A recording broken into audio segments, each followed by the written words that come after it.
É isso aí, pessoal. Aqui nesse vídeo eu compartilho algumas coisas sobre o Cairo, para quem pensa em planejar uma viagem ao Egito, ou para aqueles que acham com razão que é muito longe, e então se contentam em conhecê-lo por aqui. Cairo é a capital egípcia, a maior cidade da África e do Golfo Pérsico. Tem 25 milhões de habitantes, e com as vizinhas Gizé e Mênfis, essa região metropolitana chega a 35 milhões de pessoas. É onde parece estar o parque com as pirâmides, o patrimônio da humanidade pela Unesco.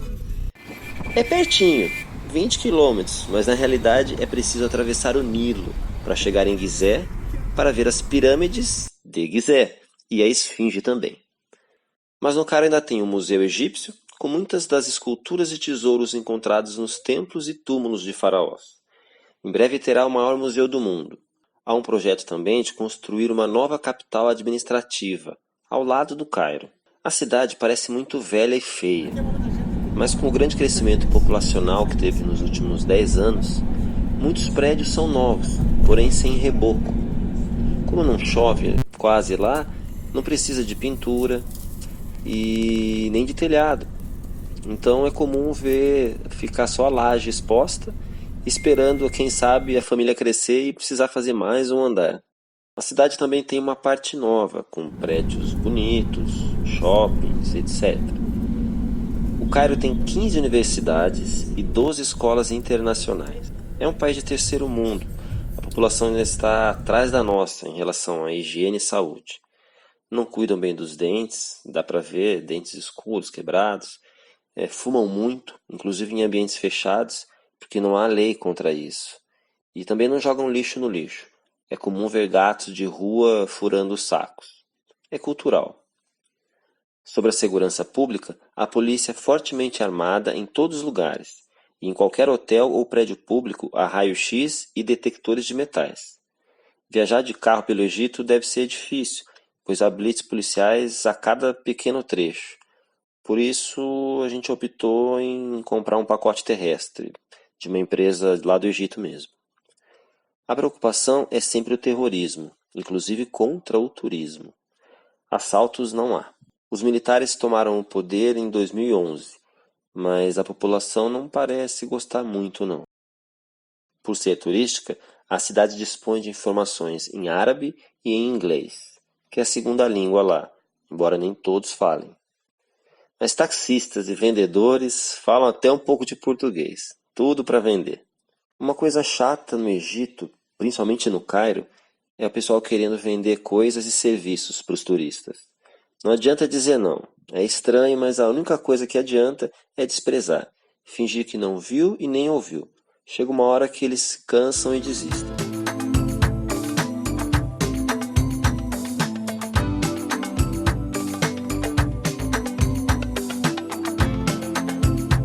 Existe um assédio legal também. A população local, ela assedia bastante os turistas ocidentais, pedindo para tirar fotos, principalmente se forem bonitos, loiros. Não, para mim ninguém pediu para tirar foto, não. É diferente para eles, as roupas, o estilo e tudo mais. A minha namorada fez sucesso lá, ficou se achando até. As menininhas pediam foto e os homens olhavam admirados e a chamavam de Shakira. Shakira não significa nada em árabe. É só o nome da cantora, que é popular lá porque fez um show em 2007 nas pirâmides e está gravando atualmente no Cairo o seu novo álbum e filme.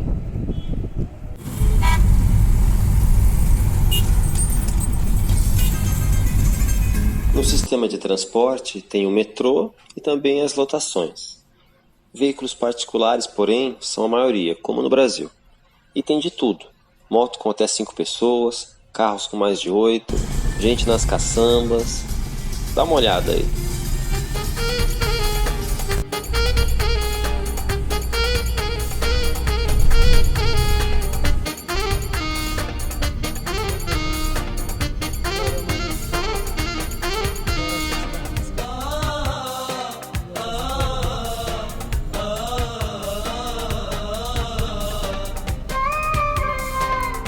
Uma característica lá é o uso da buzina e do farol.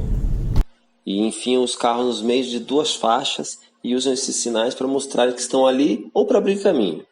Só que no final não adianta nada, pois todos fazem a mesma coisa. Uma hora se ganha e outra se perde.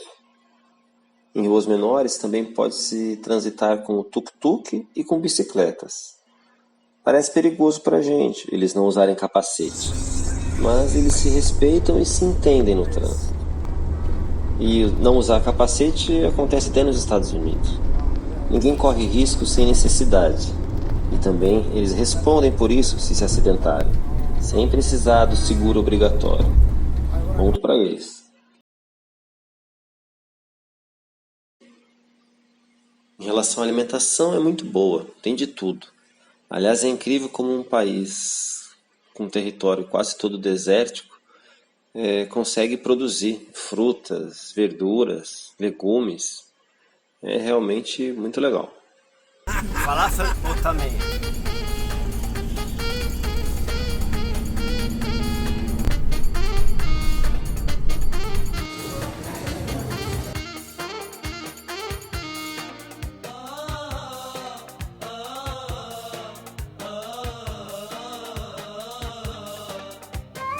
Café da manhã aqui no hotel.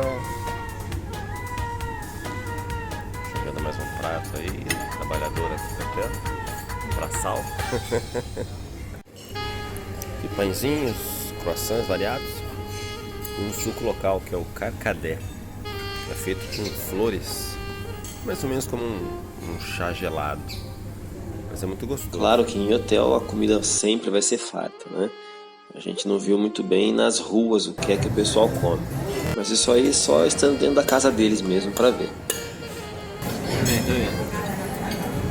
Parece um restaurante normal, mas não é. Olha quem está ali.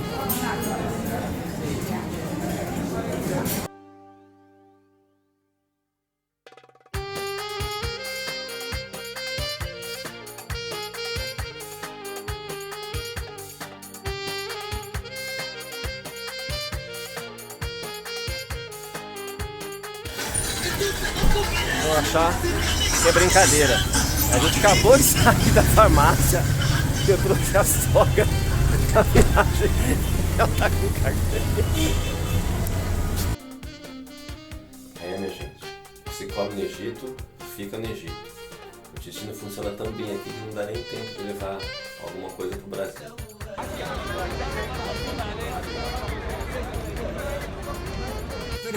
Eu falo, ninguém acredita. Eu trouxe a sogra pro deserto e o que tá acontecendo? Olha o vidro. Está chovendo.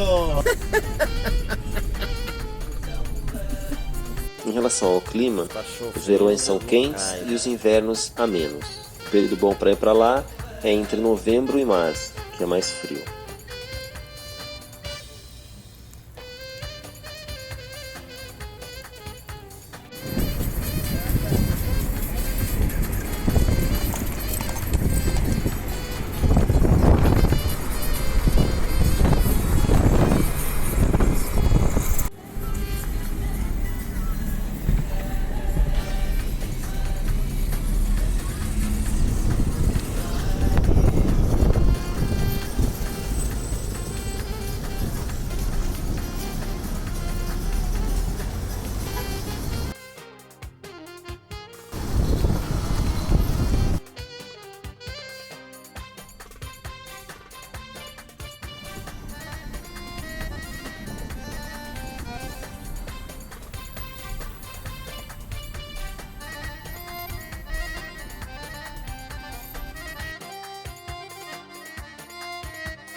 O Alcorão impele a pureza da matéria e também da alma, do coração e de tudo que diz respeito à consciência e ao espírito.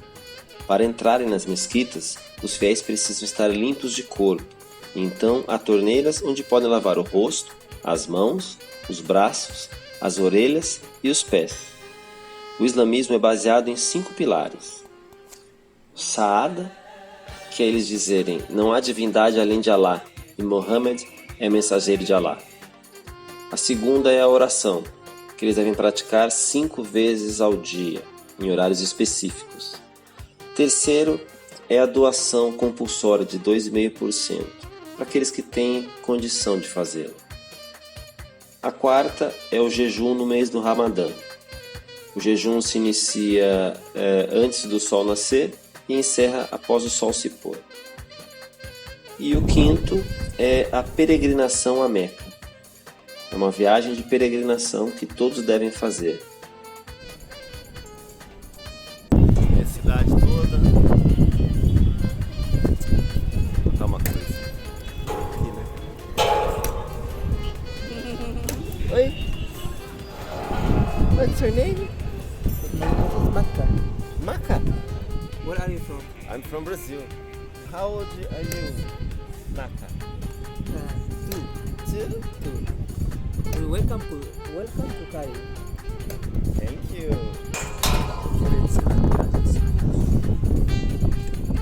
Que saudade de Dubai. Só anteninha de TV. O taxista que contratamos para o City Tour então nos levou a outro complexo de templos, inclusive cristãos. 90% da população do Egito é muçulmana sunita. Outros 10% são coptas e católicos. E judeus e cristãos ortodoxos são poucos.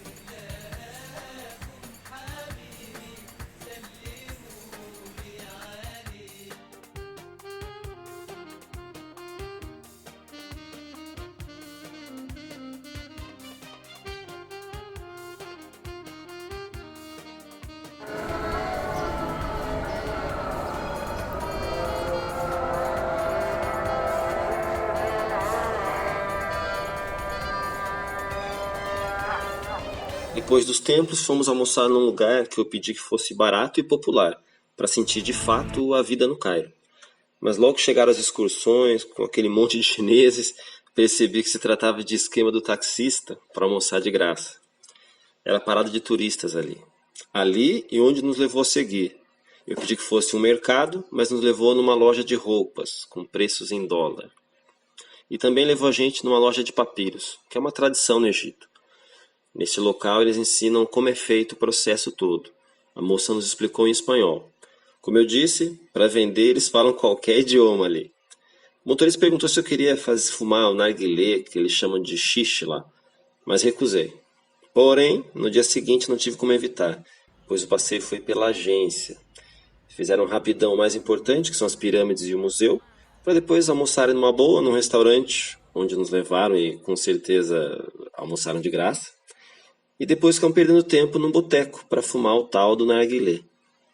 O mercado mesmo que eu queria conhecer, nada. Nos deixaram no hotel antes das 4 da tarde.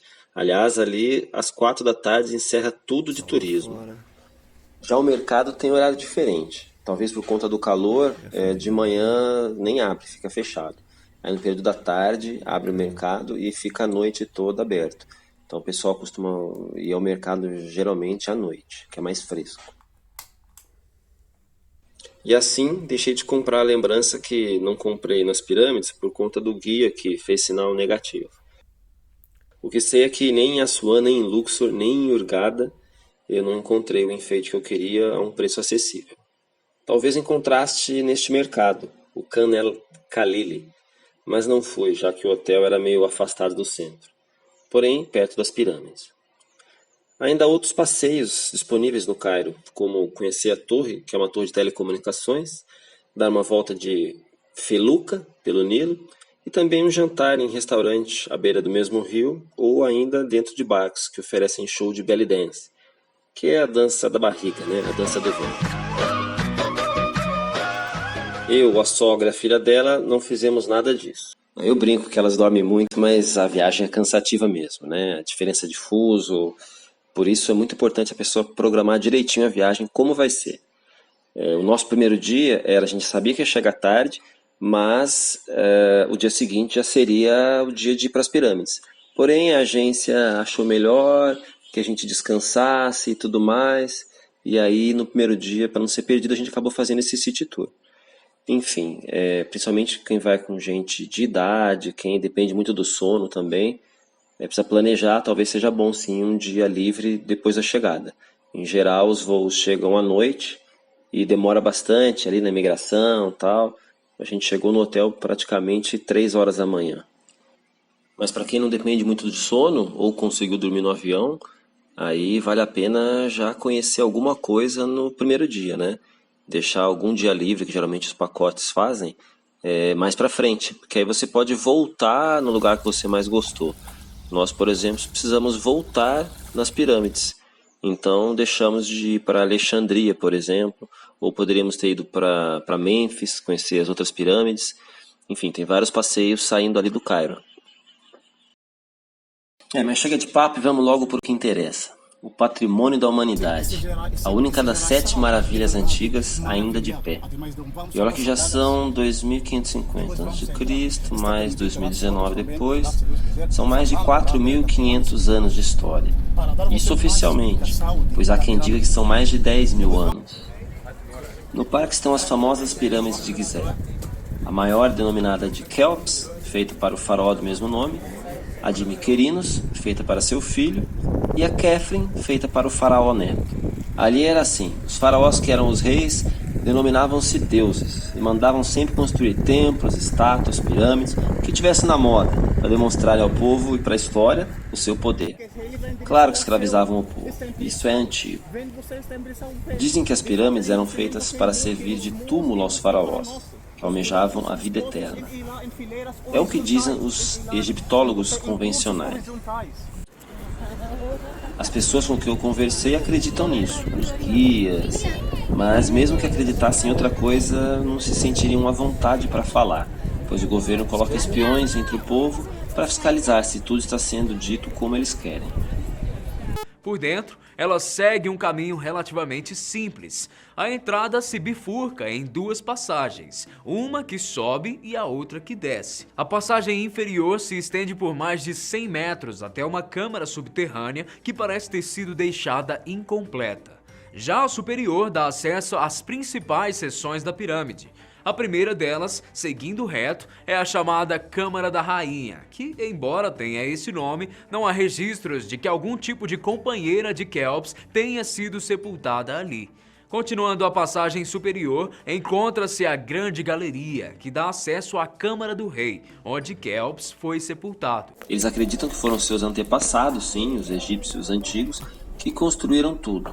Dizem até como foi a construção, com rampas em zigue-zague, com a ajuda de animais, puxando pedras, enfim, tudo aquilo lá. Mas há controvérsias. Há pesquisadores e muitas teorias aí, vídeos na internet, que dizem outras coisas. Há pesquisadores que acreditam que a função das pirâmides seria para elevação espiritual. Outros dizem que seria uma usina de energia. Outros dizem que é um barco estelar que levaria os faraós a Órion, porque as 3 pirâmides estão alinhadas com as 3 Marias. Há muitos mistérios no Egito, então, antes de mostrar o que eu encontrei dentro da pirâmide, eu vou mostrar um resuminho sobre essas teorias todas. Vale muito a pena abrir a mente para isso e vai enriquecer bastante o conteúdo. Mesmo que por vezes possa parecer um pouco fantasioso.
cada vez mais historiadores acreditar que as pirâmides podem ter um propósito muito mais útil, e que a pirâmide de Gizé não era apenas um túmulo, mas uma usina de energia, gerando e transmitindo eletricidade para a civilização em torno dela. Calcário, granito, dolomita, materiais elétricos, continha fios de cobre cuidadosamente trabalhados.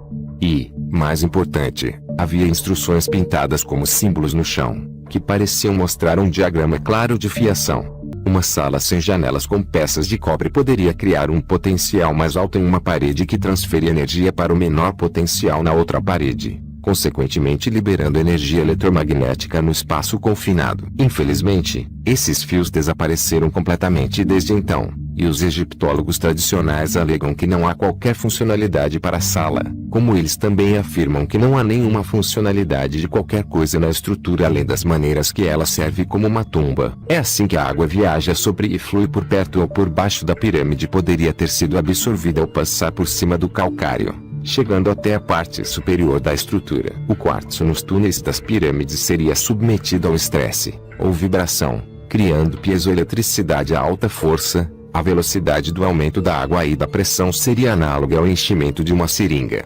gerando energia eletromagnética dentro da estrutura pelos materiais dentro, e conduzindo para cima para a pedra angular. Mas por que? A pirâmide tem a localização geográfica que amplia as forças eletromagnéticas do planeta, onde as correntes telúricas estão mais fortes. O campo eletromagnético na base da pirâmide subiria para as camadas superiores. Nós não sabemos ao certo o que cobriu a pirâmide, mas há especulações de que a tampa real pode ter sido de ouro, explicando por que há muito tempo estava faltando. O ouro poderia ter criado um caminho condutor para a energia ser direcionada para cima, direcionando-a para a ionosfera. Se a razão para os materiais supercondutores usados para criar este monumento fosse energia, então o potencial para algo ainda mais surpreendente teria sido possível: eletricidade.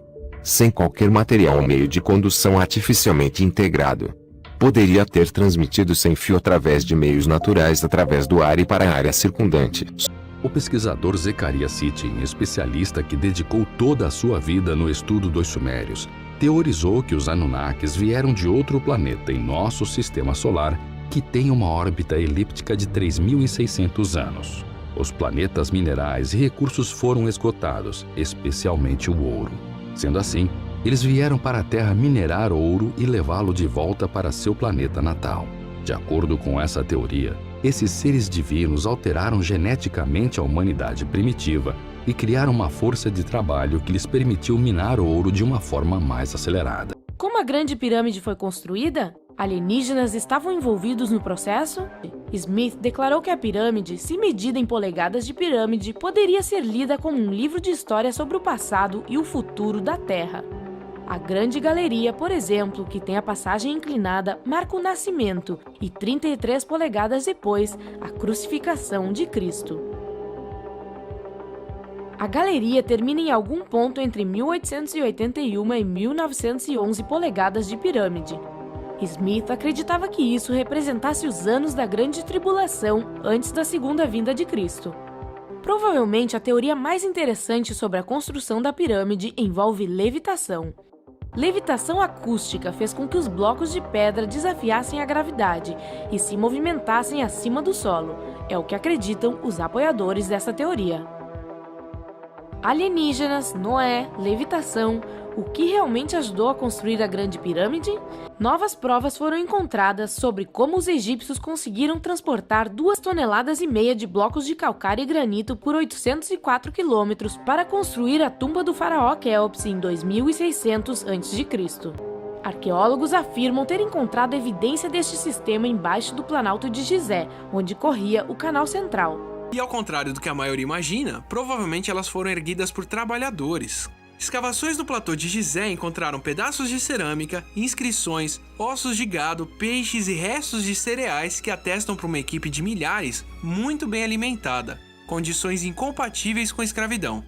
Os mesmos trabalhadores assinaram com orgulho os 5 espaços escondidos sobre o túmulo do rei que foram descobertos em 1837. O último espaço estudado continha o nome do faraó Quéops, confirmando o que os gregos afirmavam há centenas de anos. Os blocos são facilmente explicados. Sabemos que eles eram cortados em pedreiras próximas e vinham pelo Nilo, que até o começo do século passado tinha uma cheia bem próxima, e seriam trazidos em trenós de madeira sobre a areia molhada, como os hieroglifos mostram. Várias teorias sobre como eles foram empilhadas já foram propostas. Heródoto achava que guindastes de madeira seriam suficientes. Outra teoria muito popular é a de uma mega rampa de acesso por onde o material seria puxado até o topo.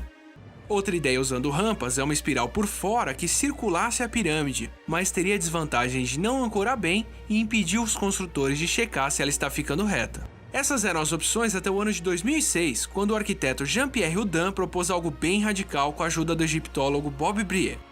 Houdin propôs um esquema usando bem menos gente com uma rampa externa para a primeira metade da pirâmide, onde ao invés de centenas de pessoas puxando blocos gigantescos de granito, eles seriam transportados em trenós puxados por contrapesos. Sistema que explica uma série de marcas na entrada da Câmara do Rei. Para a metade de cima da pirâmide, a rampa de acesso seria desmontada e reaproveitada, e as pedras menores subiriam puxadas em túneis pelas bordas de dentro da pirâmide. Só faltava o Dan explicar onde ficava essa espiral interna. Até ele encontrar um estudo de densidade da pirâmide que identificou uma região bem menos densa, provavelmente oca, que bate exatamente com a teoria de rampas internas. A descrição da ideia e das evidências foi escrita por ele e por Bob Brier em 2008 no livro The Secret of the Great Pyramid. Verdadeira idade da pirâmide de Gizé. Acreditava-se que a pirâmide foi construída em 2540 a.C., mas alguns especialistas duvidam desta teoria, por conta das pistas encontradas em Gizé, pois em um texto escrito sobre ela, diz que não foram dadas ordem para construí-la, e sim para restaurar sua esfinge. Além disso, a pesquisa mostra que os sulcos em seu corpo são trações de chuvas, e a última vez que choveu nesta região foi há 8.000 anos. Então, a pirâmide é muito mais antiga do que se imagina. Mistério térmico da pirâmide de Gizé. Em 2016, foram realizadas várias investigações sobre a pirâmide de Gizé, usando termografia infravermelha. Com esta técnica, descobriu-se que na base da Grande Pirâmide existiam algumas lacunas inexplicáveis. Cientistas supõem que no local pudesse haver um espaço vazio ou um túnel subterrâneo. As zonas com essas temperaturas também foram descobertas na parte superior da pirâmide. A tecnologia de construção das pirâmides. Um dos maiores estudiosos do Egito afirma que os blocos das pirâmides foram produzidos no local da construção. Isso explica por que existem blocos pesando até 70 toneladas e por que não haviam espaços entre eles. Mas os geólogos e paleontólogos que estudaram a estrutura dos blocos afirmam que trata-se de enormes peças de sedimentos naturais tratados por seres humanos, o que é o contrário a esta teoria. Até o momento, não há uma resposta sobre como e com que tipo de material foram construídas as pirâmides. A maldição da sepultura de Tutancâmon. Este túmulo foi descoberto em 6 de novembro de 1922.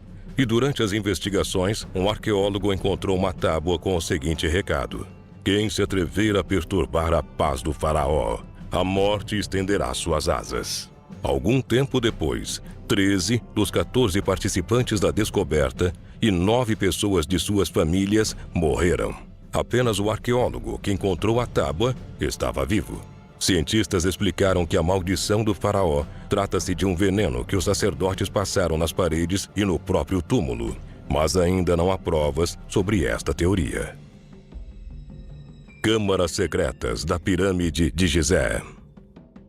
Só que em 2017 foi encontrada uma cavidade acima da grande galeria que até então se mostra inacessível. A descoberta foi feita utilizando uma técnica chamada muografia, que detecta radiações cósmicas por meio de partículas chamadas muons, e virou o mundo da arqueologia de cabeça para baixo. Afinal, o que será que a Câmara Secreta de Gizé esconde de nós há tantos milênios?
Miquerinos?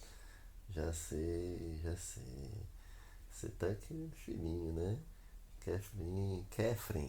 É isso. Daí surgiu o nome das 3 pirâmides. Entendeu? Quéops, Kefren e Miquerinos.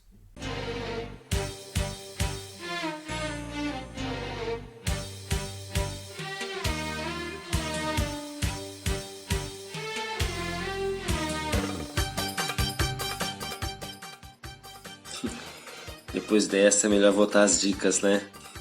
Para quem vai com guia ou agência, vendem passeios de meio-dia ou dia inteiro. Como as pirâmides são o ponto forte do Egito, vale a pena passar o dia ali e explorar bem o local. Além das 3 pirâmides, ainda tem a Esfinge, as pirâmides menores, uma feirinha, passeio de cavalo, camelo, quadriciclo, enfim.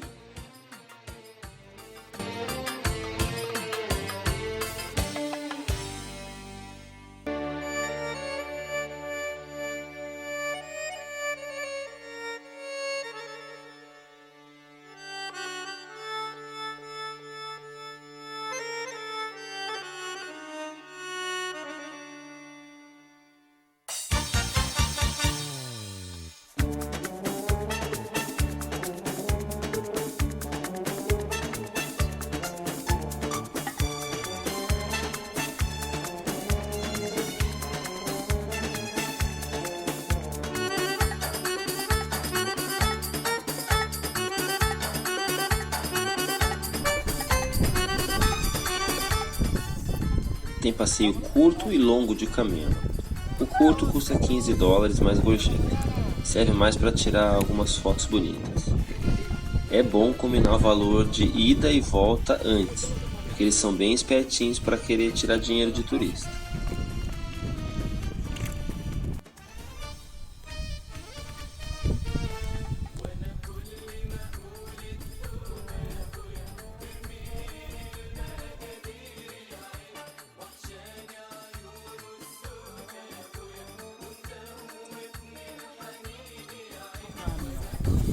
Depois de conhecer tudo, vale a pena acompanhar o pôr do sol, se possível, do terraço de algum hotel ali. Será que eles estão olhando?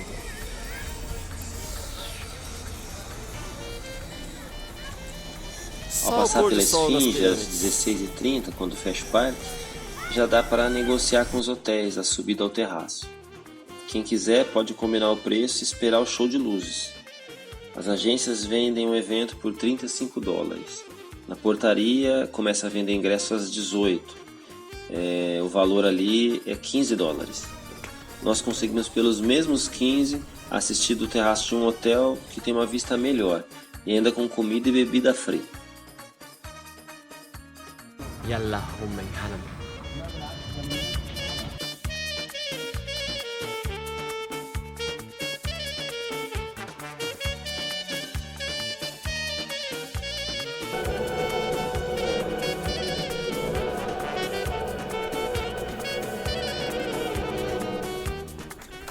É sensacional ver as 3 pirâmides logo ali à sua frente. O show, nem preciso dizer, né? Entediante.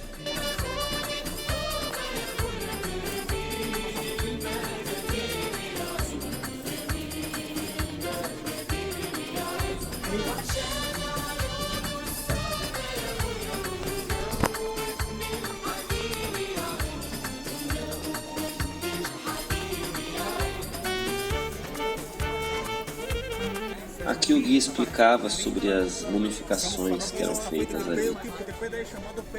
As fotos do local são um clichê, mas não dá para deixar de registrar.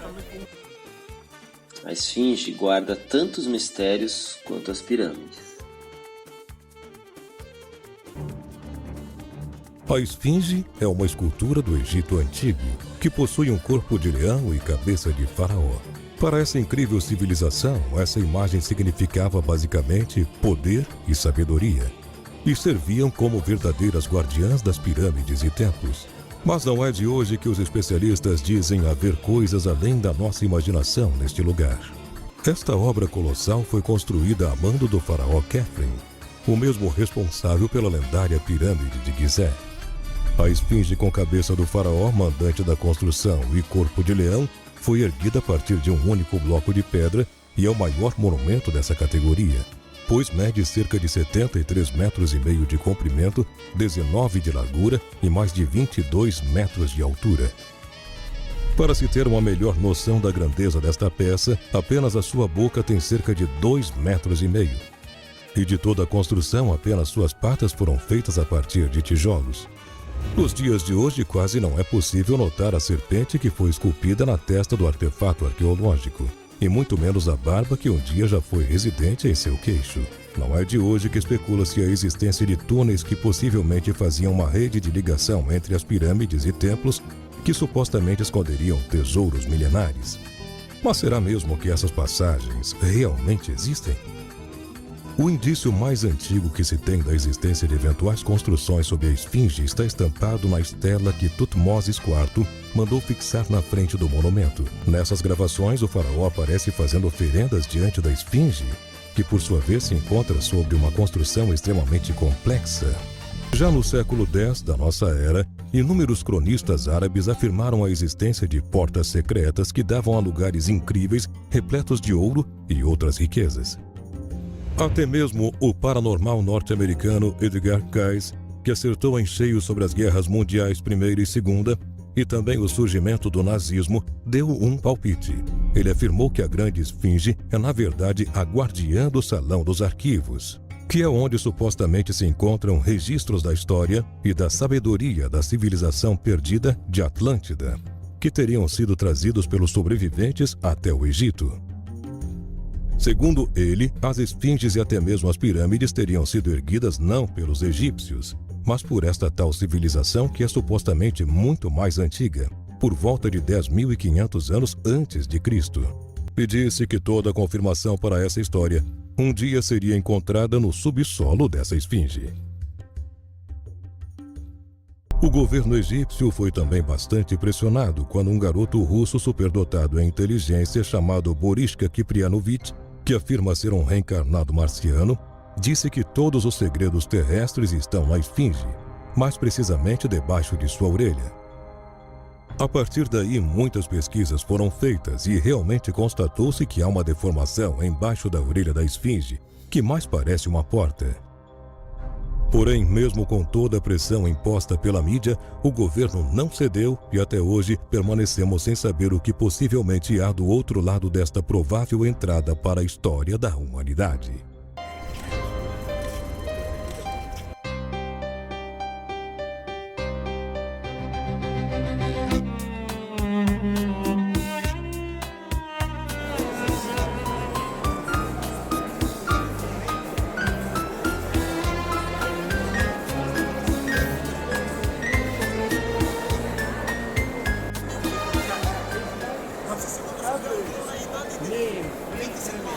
O Museu Egípcio abriga quase todo o patrimônio cultural do Egito.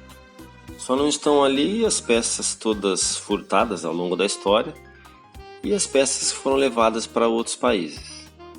Todo o resto que foi encontrado e ainda continua sendo encontrado vai para lá. Estátuas, sarcófagos, tesouros, inclusive o de Tutancâmon, tudo está ali disposto em 2 andares amplos. Há até um setor para múmias de animais.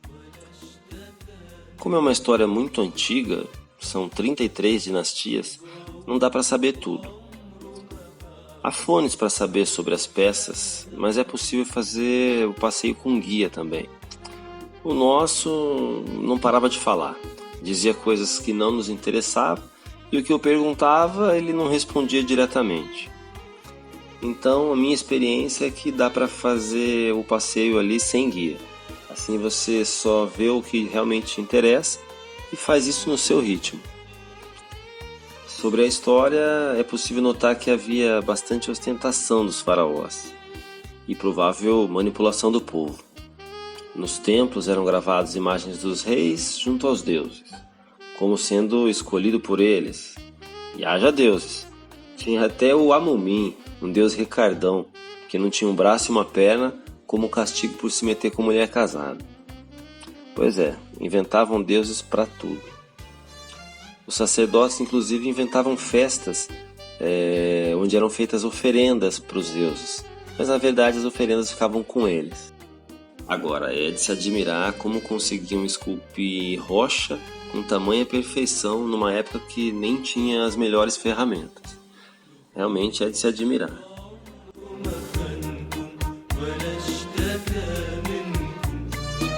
Para quem se interessar, nós compramos um pacote com a Memphis e ficamos no hotel Pyramids Park Resort Cairo.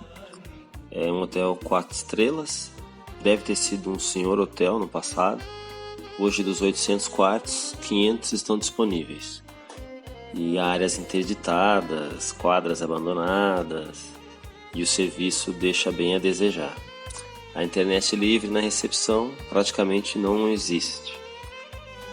O café da manhã é bem completo e, como é muito grande o hotel, há lojas e banco ali dentro, então facilita bastante. A estrutura é muito boa, é muito grande. A localização ela não é ruim, é próximo às pirâmides, mas fica na estrada, então dificulta sairmos a pé para pegar uma condução. E assim a gente fica refém do serviço de táxi do hotel, que é mais caro. Sobre a água da cidade é real o que falam. Na pia dá para ver que a água não é transparente. Uma coisa interessante também a ser dita é que casal de namorados não podem ficar no mesmo quarto. Eles não podem, mas para turistas não vale essa regra. No entanto, a moça da agência não sabia disso e já estava querendo que eu comprasse um outro quarto adicional para ficar só. Na dúvida, digam que são casados. Ninguém vai pedir certidão de casamento. Bom, o vídeo é isso aí, gente. Espero ter ajudado a conhecerem um pouco sobre o Cairo e a sua história. Não é uma cidade cara e nem perigosa. Vale muito a pena conhecer, sim. Agora, a parte mais bonita do Egito está na outra parte da viagem, está no próximo vídeo, que é o cruzeiro pelo Nilo e mergulho no Mar Vermelho.